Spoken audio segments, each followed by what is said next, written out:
The name of the book is called Seeds in a Dark Fruit Sky, Short Stories from Haiti, compiled by Rosie Alexander.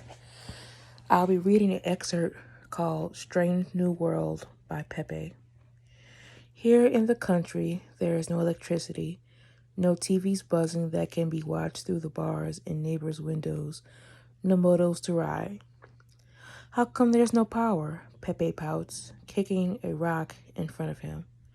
My child, you don't know what it's like in the country, his mother says, not looking at him as they continue to walk along the darkening path. I think they have power in other countrysides. Well, they don't here. The rest of the walk is filled with silence, and Pepe sighs, expressing his disgust aloud, to which his mother and siblings pay no attention. That night they sleep in his mother's family's house in the country. It is surrounded by overgrown trees and darkness. They all sleep side by side, his sisters cuddling together for warmth. The sound of frogs and insects and creaking trees and falling leaves and animals creeping forward toward their sleeping figures pound in Pepe's ears, forbidding him to sleep. The darkness ushers in the unknown, creeping in the shadows.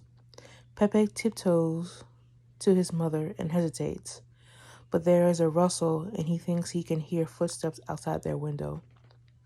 What's making that noise? He asks, shaking her shoulder with the urgency of midnight terror. Child, I'm sleeping, she murmurs, waving him off. Pepe finds his place again, curling up under the blanket, shielding himself against the terrors of the night by closing his eyes. Pepe is surprised to find that he awakes up in the morning, expecting to have been eaten in his sleep, or at least have a part of him missing. His confidence comes back, and he spends a full day working and talking. That night he falls into a deep sleep, more confident that he will survive the night. There is a noise right next to his ear. It is loud and deep, a scream for help coming from underwater. The sound startles Pepe awake with no time to think other than to scream. He jumps and runs out of the house into the still dark and cool night, body trembling and heart pounding. Everyone wakes and looks around, seeing him breathing heavily near the doorway, and sees a single frog that hops on the floor where Pepe had been sleeping. His older brother laughs at Pepe, the scaredy cat. I'm never sleeping here again, Pepe says to his mother, who had joined him outside, trying to hold back shame with every word. Take me back to Jeremy. I don't want to stay. His mother guides him back inside as everyone lays down to go back to sleep. She gathers him in her arms, holding him safe and close.